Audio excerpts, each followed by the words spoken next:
But without further ado, would you please help me give a naked welcome to Sybil Jordan Hampton.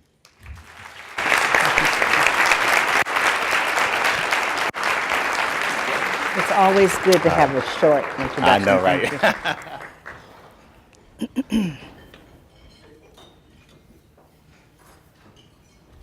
Good afternoon and welcome to Little Rock.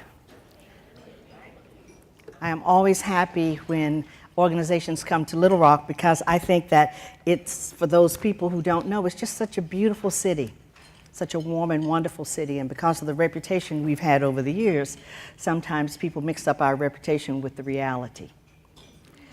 It's quite an honor for me to be here today. When I got the invitation to speak, I thought, I haven't done anything with the courts. I'm not a lawyer. But it became clear, and I thank Patty, I thank Will, and I thank everybody who's responsible for my being here today. Because when you're invited to speak, one of the things that you have to do is you have to go on a journey of discovery. Think about who you're speaking to, what they do, and why they're important. And because I'm such an advocate for this whole notion of the power of one, I kept reading and thinking about all of you who are court administrators, and I went to Wikipedia, and in Wikipedia there is the following: the most important administrative office of the courthouse is that of the court clerk. This is the office that stamps and dates the lawsuits filed, serves, processes, or verifies the parties' service of process, posts legal notices, subpoenas witnesses, summons and prepares juries, and sends sheriffs or other court officials out to serve with writs of execution to collect on unpaid judgments. I thought, that's really pretty bizarre, because you know what? You guys are the most important people in the courthouse.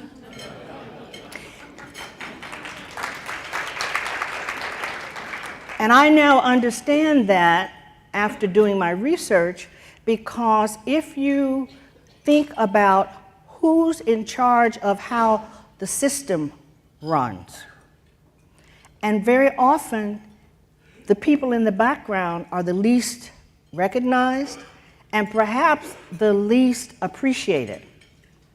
But I am really thrilled to be here because I understand, as a result of the experiences that I had as a student at Little Rock Central High School, how important it is for the system to function well.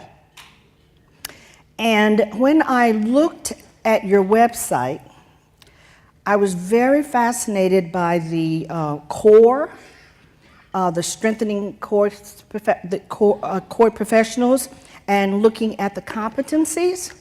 And I was quite my attention was drawn to the competency having to do with ethics, public trust, and confidence, and public relations. And so I knew I was coming to talk to the appropriate audience. But as I read the competencies in those areas, I was struck by the fact that the very thing that I'm concerned about really doesn't really get specifically addressed in these competencies. And that is that what people remember about going into the courts, I've been into all kinds of courts, traffic court, circuit court, I've been in all kinds of places. And very often, because I've been in small communities in courts, I feel like I'm being treated like I'm in the living room of someone's home who didn't expect me to be there. And so I've always thought there is a need for a type of professional development so that people who serve in these roles understand that they're the public servants. And that across the board with the staff, that everybody on the staff needs to understand that if I come up to the window because I need to probate something or do something about land, I feel really uncomfortable if the way you look up at me is like, what? And I've been in a number of situations, having had a mother that I needed to get guardianship from, paying traffic tickets or whatever, in which I have been struck by the fact that the way that I was treated is I was interrupting somebody from doing what was really more important than having to talk to some member of the public. And so my pitch as I move around the world and as I speak to groups is that there is something about the tone of an organization, a tone of a system that is so important if indeed what you really want to do is to win the public trust. There is something about feeling that you matter that has everything to do with whether or not somebody becomes adversarial with you. Because very often people become adversarial when they feel, rightly or wrongly, that what you're doing is not being respectful. I mean, we really are living in a time in which many people are very thin-skinned, and they go places and they're trying to read what somebody intends, and rather than getting more information, they attack people. And so I am convinced that if more of our systems had leaders who really understood that hiring people is the first thing, but that everybody who's hired in a court needs to understand what the values are of the day-to-day way the court works. So that just because somebody can come and get justice, that's really not everything. It is, how does somebody feel after they've been there? You know, whether I win or I don't win, I am very concerned that I feel that I was in a place in which I mattered, and therefore that's how you know that you can trust the decision. If you don't think that you matter, then you believe that the system is set against you. I hope that you really understand where I'm trying to go with this, but I have worked in many types of organizations and come to understand as an observer and a participant how important it is to establish that the way you come to work, you're not in private practice when you're a part of the team. And there are a lot of people who like to be in private practice. And the kinds of things that they're doing informally take away from the ability of the organization to win the public trust and confidence, to really be a part of good public relations or to be able to be ethical. I've just spent 5 years serving on the Arkansas Ethics Commission. I'm a very brave person, or very foolish. But it's been striking to me the things that have come to the commission that have come out of situations where there are elected officials and judgeships and things that sometimes I think have everything to do with the lack of standardization of professionalism. And I think once you get elected to become a judge, you haven't been crowned. It's not a coronation. And I really do believe that there are ways in which, particularly in small communities, the kind of power piece of this gets this turn from being a place for higher service and that judges become higher servants, but the politics and the power dealing becomes a part of something that once again creates mistrust, because people don't believe that an ordinary citizen can come in and get good things. And as an African American, I often am observing what happens if I go into the court, if I go to the for a driver's license, as I go to different places where there is this administration of justice or it's a public service. I always listen to how people who are not like me, people talk to people and how they are being treated, and then I observe what happens to me. And I know when I matter and I know when I don't matter.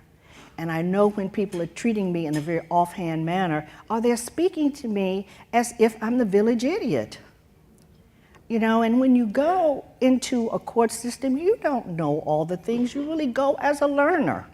And I'm quite happy to go as a learner. But there are a lot of people who are uncomfortable being the learner, particularly when people are treating you as if any 100 monkeys with computers would know what you don't know. So that my comments today and what I want to share with you about my life and how I've come to this place in which I'm very passionate about the power of one, where I'm very passionate about how systems train people and how systems operate to either send the message that everybody matters or to send the message that the squeaky wheel is going to get all the goodies. And because I realize that many people here may not know the history of Little Rock and the school desegregation, I'm going to really go there because it is out of those 3 years that I spent at Little Rock Central High School that I learned this important lesson about how one person really makes a difference. And I'm going to read some of this because it's really hard for me to reflect back and talk about this. It is a very emotional experience that I've had more than 50 years ago, and I like to talk about it coherently so that if you think that my tone is changing some, it's because I'm trying to bring some discipline to my emotions here. During the 1957-58 school year, the Little Rock Nine were under constant threat, according to Mrs. Elizabeth Huckabee, who was the Little Rock Central High School's vice principal. Elizabeth Jakaway has written Turn Away My Son, and she says that supporters of the Little Rock Nine believe that the school administrators were at fault for the breakdown in educational standards because they had failed to impose discipline inside Central High School. But an even more important failure, in my own opinion, is that nobody took the time to work with the permanent part of the system, the principals and the teachers, to prepare them for the assault that was upon them. And therefore, they were not prepared to provide leadership. They were as vulnerable in the situation as the students were. And that's an important lesson for those of us who work around change. The permanent part of the system always needs time to reflect, to think, and to prepare for enacting the change. After an intense flurry of litigation in the Eighth Circuit Court of Appeals and the United States Supreme Court from spring 1958 through summer 1958, Arkansas Governor Faubus called a special session of the General Assembly, and they approved 6 bills. Remember, the schools were closed in Little Rock, all high schools, from 1958 through 1959. To close a school, if necessary to prevent violence, or where a school had been ordered, to integrate by any court and federal force was employed to enforce the order, or where it was determined that a suitable educational system could not be maintained because of integration. To withhold state funds from any school so closed, to enroll students in other schools, to make it possible for a student to refuse to attend an integrated class, to appropriate funds for the governor to carry out this program, and to postpone the opening of certain schools, the schools in Little Rock, high schools, from September 2nd to September 15th, 1958. Therefore, on September 12th, 1958, all high schools in Little Rock were officially closed after Governor Faubus signed all 6 bills. In July 1959, with the Pupil Placement Act in effect, the Little Rock School Board screened 56 Negro students who had expressed a desire to attend the 2 formerly white schools, Hall High and Little Rock Central. Only 6 students survived the school board screening process, which included psychological testing and interviews. On August 12, 1959, Hall High reopened without incident, and with 3 Negro girls attending. Jefferson Thomas and Carlotta Walls of the Little Rock Nine returned to Central High after hearing 10 to 12 Negro students' requests for transfer from the Negro High School Horace Mann to Central in early September 1959. Only 3 students were approved. Sybil Jordan, Sandra Johnson, and Frank Henderson entered Central High School later that month. Therefore, during the 1959-60 school year, 5 Negro students, not 9, attended Central High School. Senior class members Jefferson Thomas and Carlotta Walls, junior class members Sandra Johnson and Frank Henderson, and sophomore class member Sybil Jordan. Ernest Green had been the only Negro student in the class of 1958, yet it was a surprise that as the youngest, I was placed by myself in the class of 1962. There are few, if any, media accounts of what took place inside Little Rock Central High School from 1959 to 1962. You can be assured that unlike the 1957-58 year, there was no failure to impose discipline. Not once was there any incident in any of my classes over the 3 years. Homeroom and classrooms were orderly and safe. When the school reopened, we did not experience constant threats in the hallways, gym, auditorium, or cafeteria like the Little Rock Nine did. Frank, Sandra, and I were driven to and from school each day by one of our parents. I literally lived 7 blocks away from the school, but it was totally unsafe for me, and therefore I never had an opportunity to walk to school. We all had lunch at the same time. It was great that the cafeteria workers were people we knew from our church and community, and therefore we had this wonderful point of reference of love. The truth of the matter is that not more than 3 students ever spoke to me during my entire 3 years at Central High. The one student who consistently acknowledged me during her 1 year in the school was an exchange student from Paris, France, whose uncle taught French and she didn't know the rules. And she didn't care. In my homeroom, my teacher or classmates only spoke to me during the 3 years to let me know that it was my turn to do the daily Bible reading. I always read the following: I will lift up mine eyes unto the hills from whence cometh my help. My help cometh from the Lord, which made heaven and earth. He will not suffer thy foot to be moved. He that keepeth thee will not slumber. Behold, he that keepeth Israel shall neither slumber nor sleep. The Lord is thy keeper. The Lord is thy shade upon thy right hand. The sun shall not smite thee by day, nor the moon by night. The Lord shall preserve thee from all evil. He shall preserve thy soul. The Lord shall preserve thy going out and thy coming in from this time forth and forevermore. It was my witness, it was my testimony of how I was able to go every day and never miss for 3 years. While none of my teachers had any personal interaction with me, they consistently called upon me to participate in class. I always admired my preschool, elementary, and junior high school teachers, as well as my mother, who taught at Ish School. I respected my Central High School teachers, who may not have wanted me in the school, but graded me fairly, ensured that my voice was heard in class, and ran very tight ships so that I was very safe. The hallways were the places where the students called me the N-words at least 1 million times, or whispered, "Here comes one of the N's," and it was like the parting of the Red Sea that first year. I learned that no matter what happened to me, not one person would come to my rescue or acknowledge that I was injured or frightened. One day, a star football player kicked me viciously on my bandaged knee and blood was everywhere. No one seemed to notice.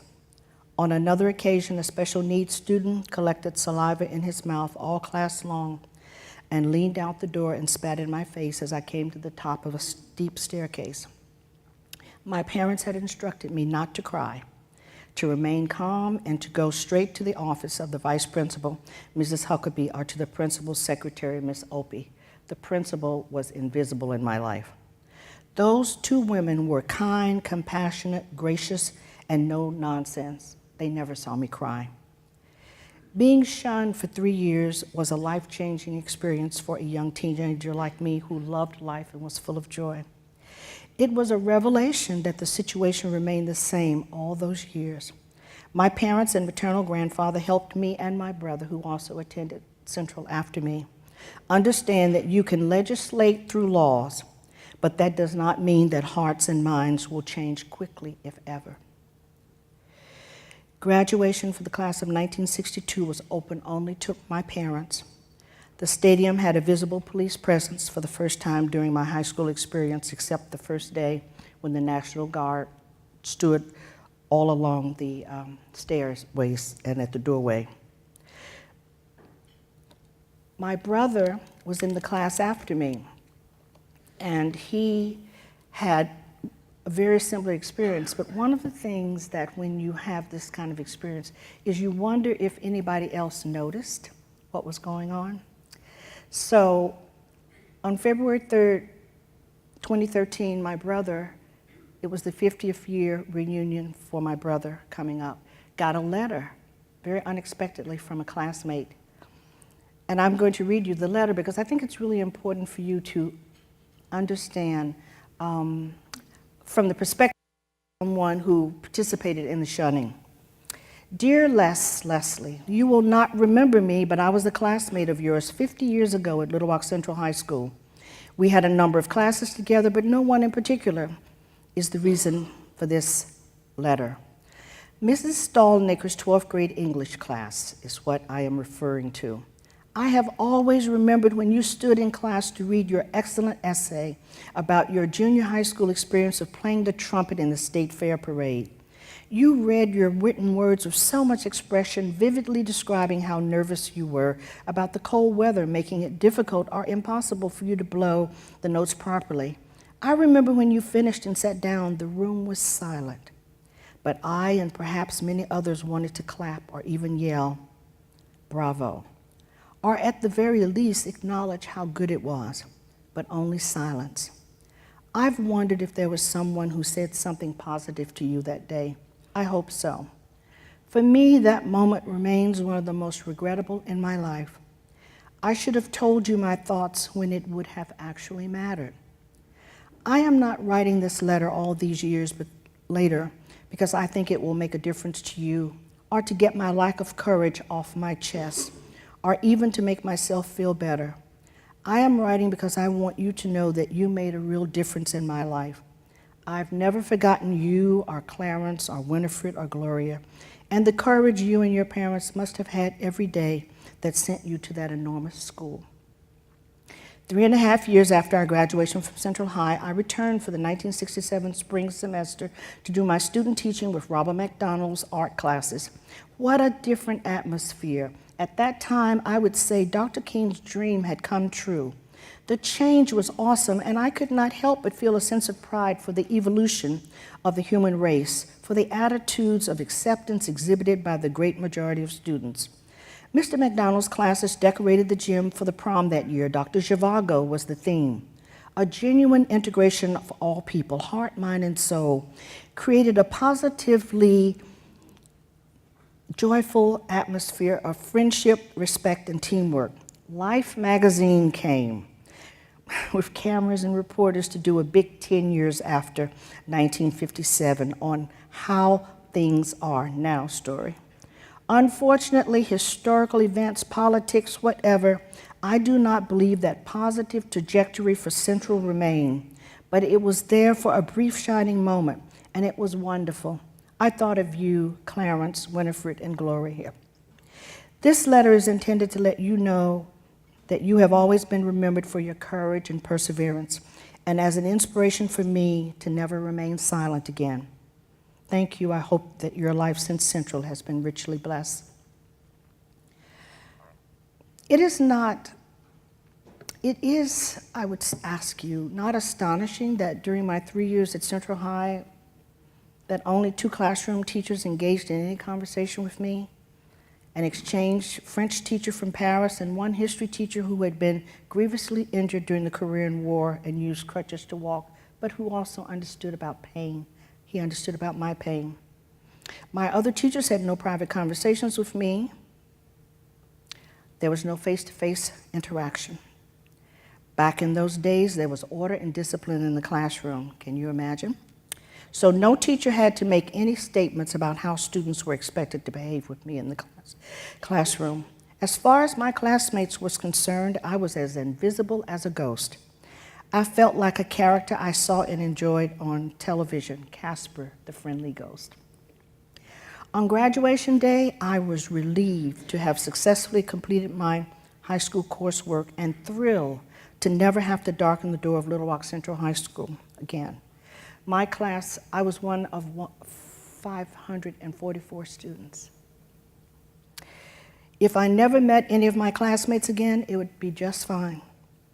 After high school, my life's journey took me to college, graduate school, and a career outside the state of Arkansas. During my frequent visits to see my parents, relatives, and friends, I only went to the outside of Little Rock Central High School when my Japanese language instructor from Japan visited. And in the 1970s, I went into the lobby of the school with the visiting friends. Both times, the experience was incredibly overwhelming.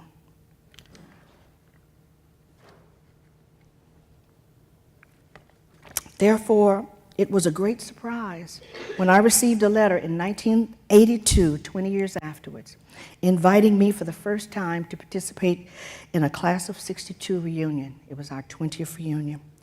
Yet I did not hesitate to invite my parents to join me in attending the class dinner. They had no sense of who my classmates were. I didn't really, and were not ever in the school building. They were not permitted to come in the school building. I was curious and had no idea what would happen at the class dinner, so I flew from New York, feeling very much the same way I felt before the first day at Little Rock Central High School. What the hell is going to happen? Well, a guy I knew from homeroom who had never spoken to me before greeted us at the door when we arrived at the dinner with warmth and grace. Then he gently informed us that no one else in the class felt comfortable sitting with us at dinner, so that we would be sitting alone with him. My thought was, well, things change but remain the same.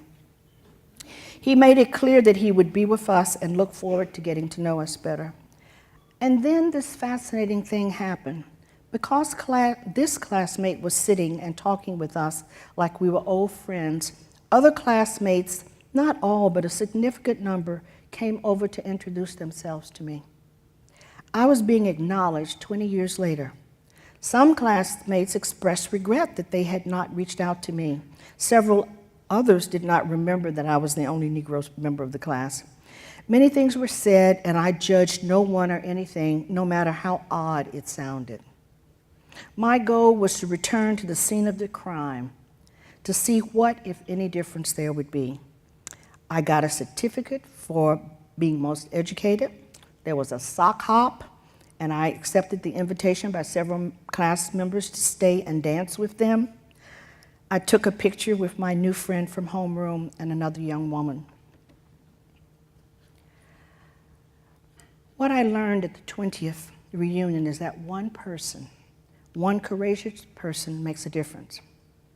My classmate Ron was very popular, and actually he's a leader of a group of musicians called the Greasy Greens that used to play at the White House all the time for Bill Clinton.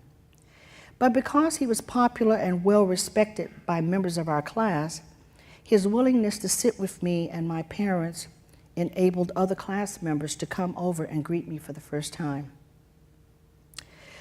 I wondered over the years why he did what he did, because it was his insistence that I be invited. He had been in the Vietnam War, came back from Vietnam, and lived in Chicago, and went to school at Roosevelt University. And in a class, they read The Invisible Man by Ralph Ellison.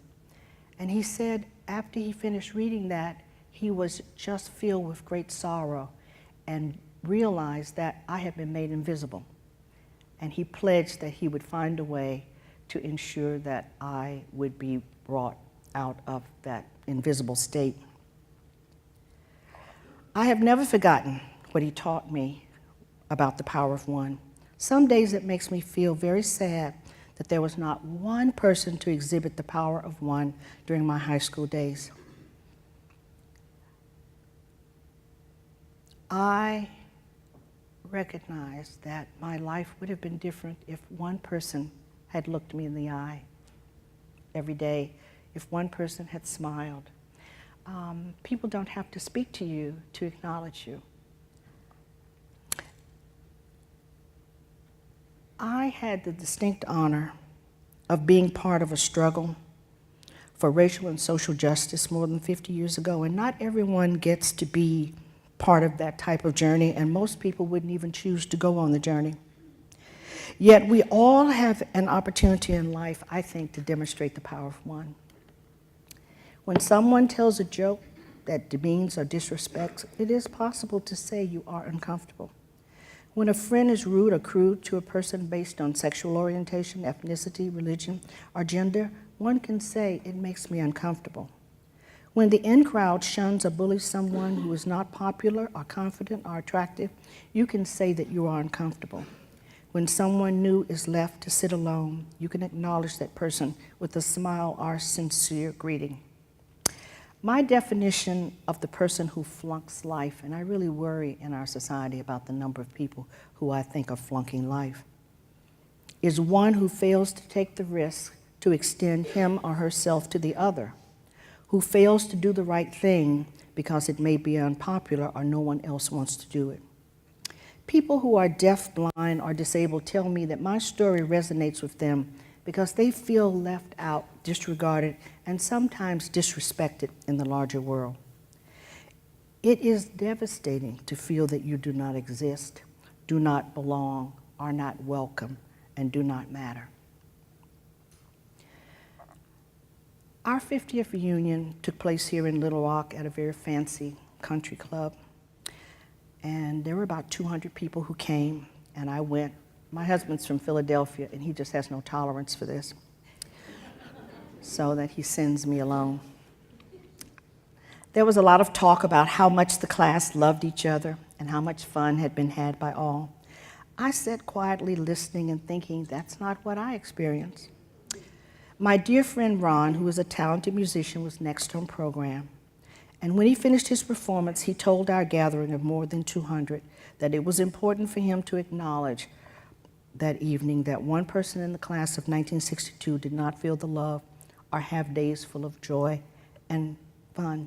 He called my name. I almost burst into tears to have someone gently speak to the truth of my experience.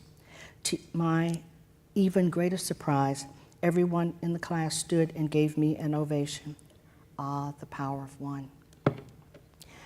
I just returned from Belfast, Northern Ireland on Saturday night, and I was there with another civil rights activist visiting and talking to more than 300 high school students around the country about civil rights in this country. But we had an opportunity to go to the Belfast City Hall and to go to lunch. And there on the wall was something that made me think about my talk today, because it was another wonderful example of the power of one. And this was on the wall. In 1786,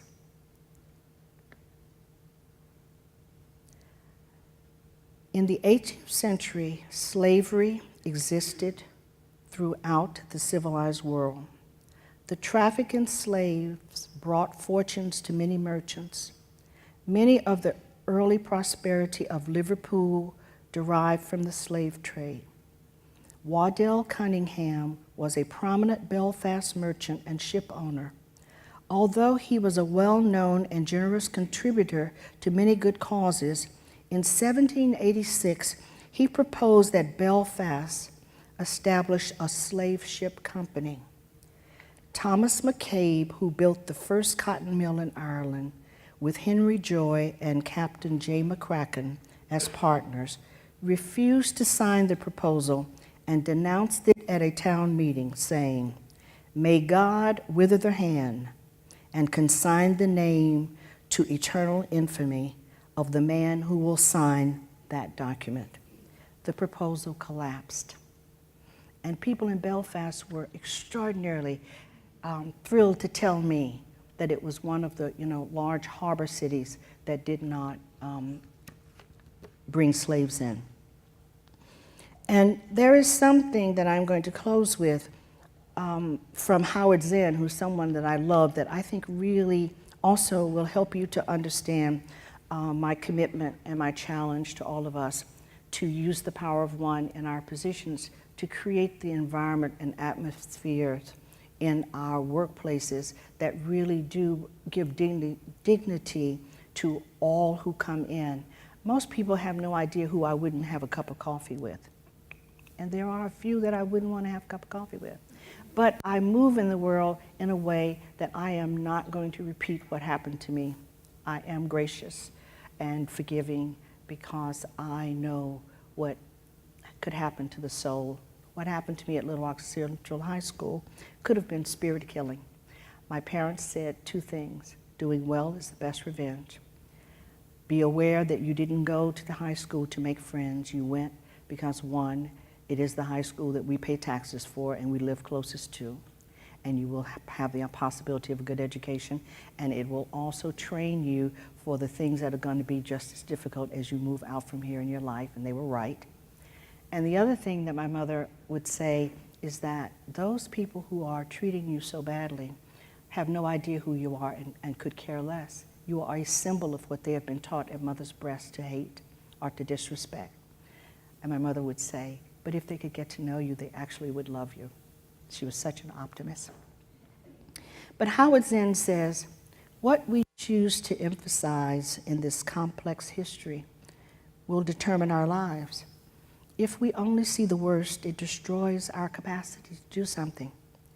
If we remember those times and places, and there are many, where people behave magnificently, this gives us the energy to act, and at least the possibility of sending this spinning top of the world in a different direction. And if we do act in however small way, we don't have to wait for some grand utopian future. The future is an infinite succession of presents. And to live now as we think human beings should live, in defiance of all that is bad around us, is itself a marvelous victory. Life is meaningless only if we allow it to be. Each of us has the power to give life meaning, to make our time and our bodies and our words into instruments of love and hope. Thank you.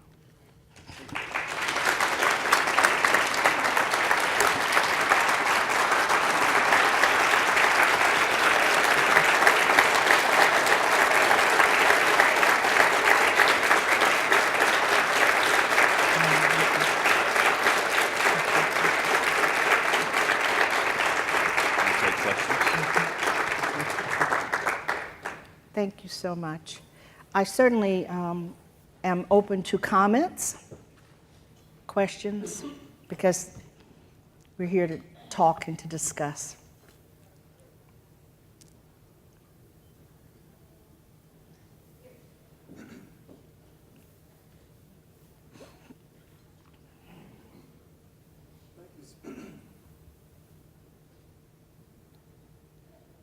Thank you so much for sharing your story.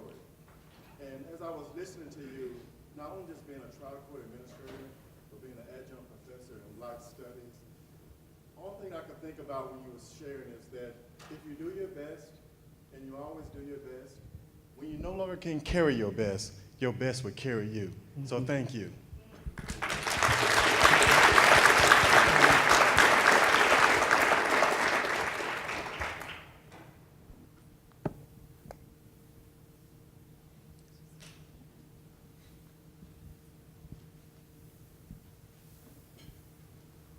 Well, I guess the question that I will ask is, I hope that my message,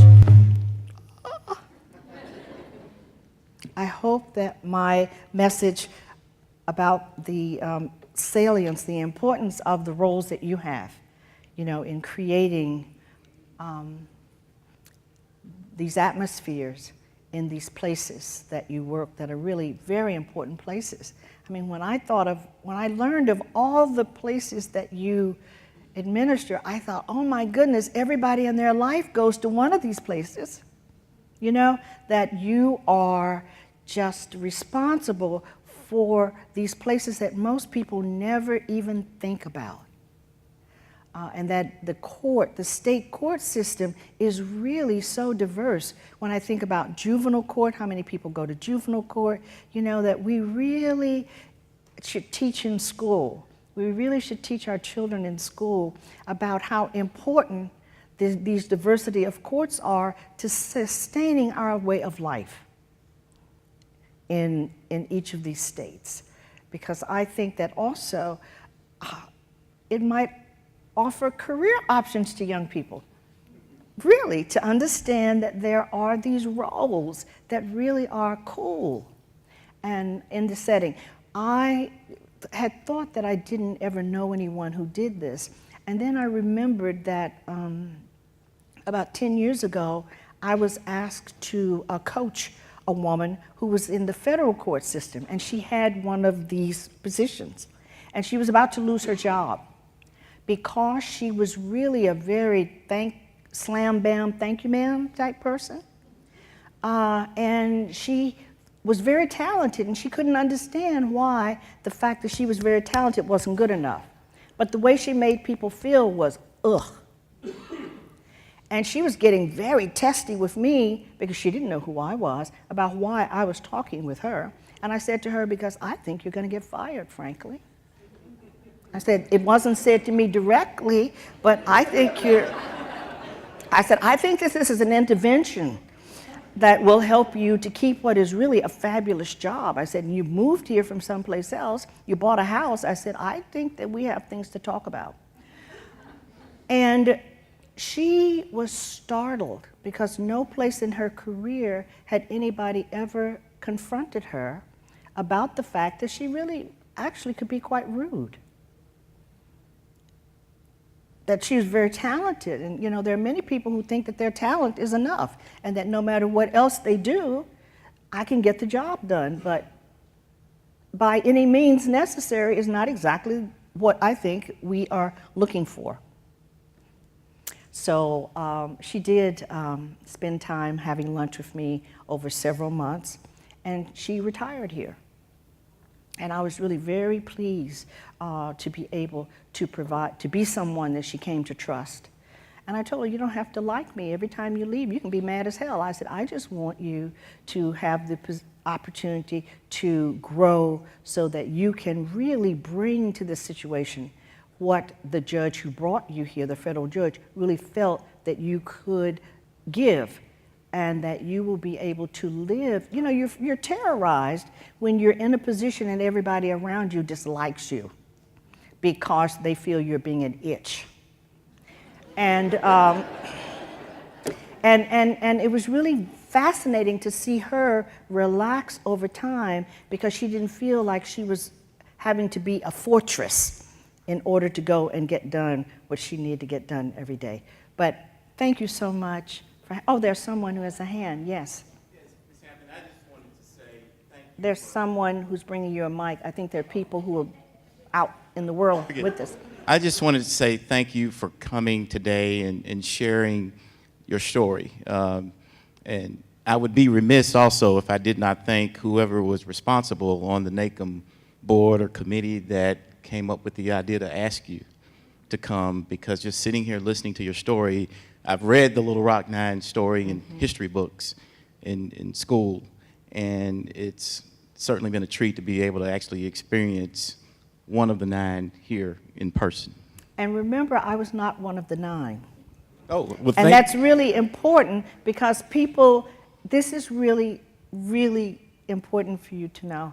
I never talked about my experience until more than 20 years after I was there because I was not a member of the Little Rock Nine. You know, we really, and they are wonderful people, they are my friends, but we have told that story in the kind of way that people do not understand that from 1957 to 1971, every Negro student that went into that school was selected by the school board.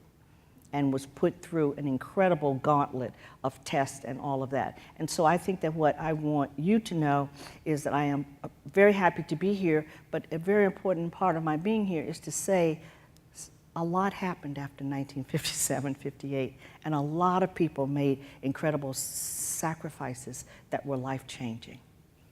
Thank you for correcting me, but I still felt Yes, that history. yes.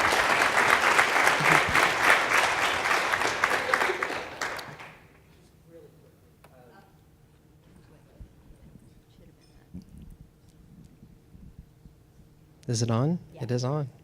I can hear you now. I wanted to say again, just echoing their sentiments, just how grateful I am that you came. And I'm so grateful that you came here and you spoke to us. Specifically being in the courts, I think that we have a very important responsibility to be that individual or that organization that stands up for everyone and that is a voice and make sure that everyone is equally heard. I think we are in a very divisive time, and it's important that people know that there are still pillars of our government that can represent everyone and where everyone can come and be heard. And I think all of us in this room, the message that you sent to us is very salient, and it does definitely resonate. Thank you. Thank you.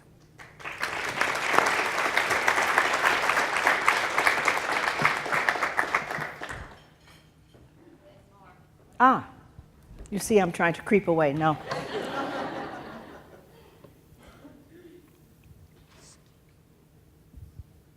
It's good to have you here. Thank you. There's an old African proverb that says, until lions have authors, only hunters will be heroes. I will say today that you're the author for the lion.